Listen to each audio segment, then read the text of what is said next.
It's not thin metal, it's good quality metal.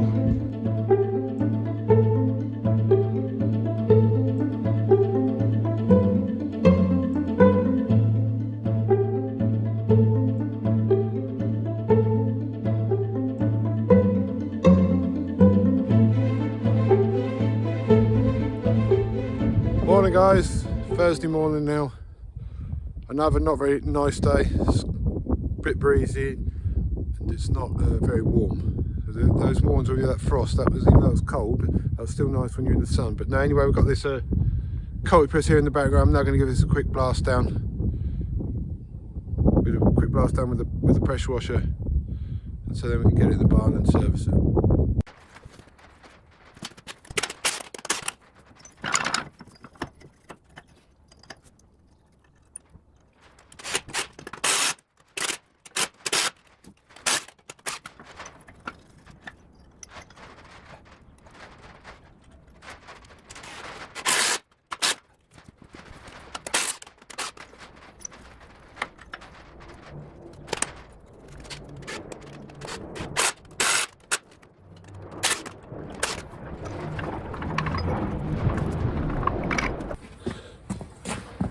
Basically what I'm doing, if you can see each time, this is the good end and that's the warning. So basically they were that way around. I'm basically flipping them around. So we've got the good end at the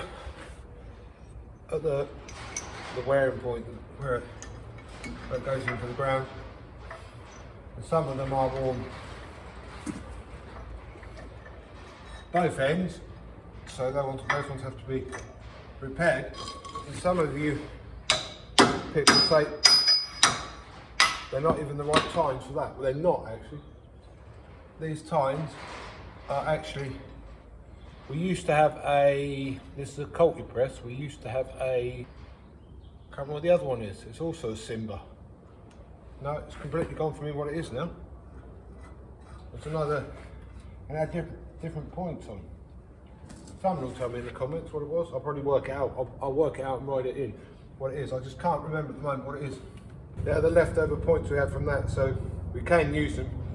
They do fit on here. The bolt holes are the right distance apart, so it does fit. So.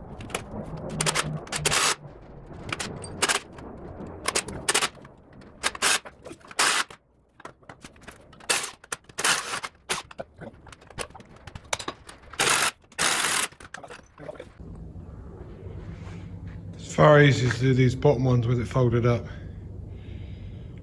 I've got 3 more this side and I think 3 or 4 the other side, so it's just easy with it folded up rather than bending down on the floor underneath. So now the next thing you need to do is, if you look at that one there, it's sticking out the top there and this one's level. If I pull these things out, you'll see there's loads of holes in. So we now need to make sure they're all on the same. Right, I've done all the points. I've just done these wear plates on here that go on here. There's a lot of these that have got to be changed. I think there's 2, 4, 6, 7, 8 that have got to be changed. So I've got some parts delivery coming tomorrow, so I'll see what I've got in there if I need to order any more. But all the tines are turned round down now. Like this one here, it's warm one end but it's turned round, and this one here, it's got a brand new one on, so they're all ready for another season. I've just had to tighten up one of these rollers at the back here, the back one, that one there, the back ones are the ones that tend to wear more, because when you go on the headland, you lift it up, not as high as I've got it now, because it's now actually on the wheels on the back. You just lift it up so the weight is on this rear one, and that tends to mean they wear more. So I've just had to tighten this end one's the one I've just had to tighten up. The discs were spinning on each other.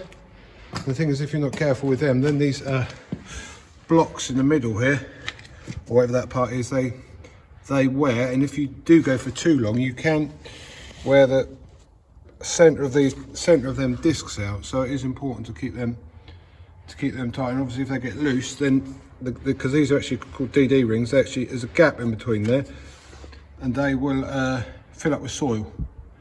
And obviously you don't want any soil in there, but yeah, but this machine, considering how old it is, I think it's a 2001. But the paintwork's not fantastic. I mean, but it is pretty, considering it's 20 years old, or if it's 2001, it's 22 years old. That's in jolly good condition, because these Cultipresses, they are well built. It's not thin metal. It's good quality metal, and big nuts and bolts, as you can see there. They're where the side pivots from. Everything is well built, good sturdy rams, none of this cheap nasty stuff you can get. And even down to the wheels. Big tyres on there, on this 4.6 metre one. So yeah, anyway, waiting for the parts. I'm now going to get the grease gun out and do some greasing.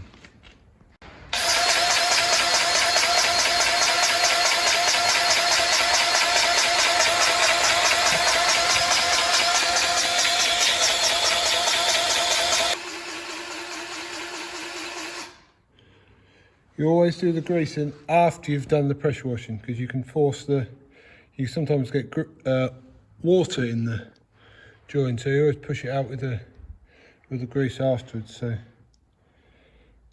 that's all the greasing done on this machine now. So right, it's Friday morning now. I've now got my delivery of all the parts I need. Well, most of the parts I need.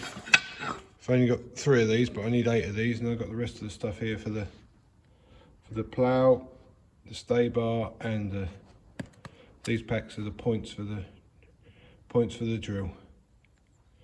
So hopefully get some of that lot on today. And then I'll just have to order 5 more of these. Well, I ought to have some spares, so I'll order more than 5. You always ought to have some in stock, because what happened last year, I had one snap. So if you have them snap or they wear out, you ought to have something spare. There's no point, you think you're saving money by not having it, but then if you have one and you're in the middle of the field and you ain't got a spare, you are totally stuck. Right, here we are, guys. We've now got this, these are the boards that go in the corner of the pens when the pigs are little. Yeah, this is the board in the corner of one of the pens. Because obviously the pigs don't take up so much space when they're little, doing that. The pigs are also doubled up. If you look, you can't see because we've got the straw in here, but there's actually two hoppers. Yeah, you can see 2 hoppers in there. So you actually double the amount of hoppers up and put twice the amount of pigs in here, just to keep them warm. Because obviously this time of year that's a bit colder. But you do have to be careful as what's happened here. If you look, there's 2 pipes up here.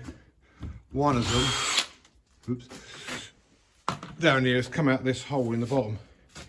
You just have to be careful that they don't. What you have to do is you have to undo this thing here and push that down a bit, because what happened when the straw's pushed in there, because they're unflexible pipes at the top here, it's just pushed the pipe out the bottom, and then I'm going to start to feed up my food all over the floor. So I just need to go and get a screwdriver. But I do not like these screws. If I can focus on it there. The straight screws. I do not like them. I far prefer the crosshead ones. They're far easy. When you put a screwdriver on them, it will stay in there. When you put it on there, if you're not exactly in the middle, that can wobble all over the place. I prefer the crosshead ones. I don't know what you guys think, but all the Woodrow screws, if you look down, I've got some screws in here. They're all cross ones. They're far easier to use. Right, I've lengthened that. That's well and truly in there now. So that ain't gonna come out anymore. So yeah, it's a good job you check these things, because if you're not careful, and all these shutters at the top here, they all have to be right. Otherwise, if you forget to close the next pen off, let's go to the next pen. This one here, because there's no hopper on the bottom there, if I don't turn this shutter off at the top here, I'm going to have food all over the floor. So it's vitally important you check them. But going back to these boards where I was earlier, the pigs are very destructive, because they go in the corner. You get some pigs against them boards, they soon break these, and these bits. You can see these 2 bits here, that bit there and that bit there. They're new bits of wood, because the others are they've broken, they snap them in half. They put so much force on them and they just break them. So that's what I'm in the middle of doing, just repairing. This is the last one I've got to do. So then I should be ready for the pigs. So just a bit more straw to put in, and then I should be ready for the pigs coming in. So.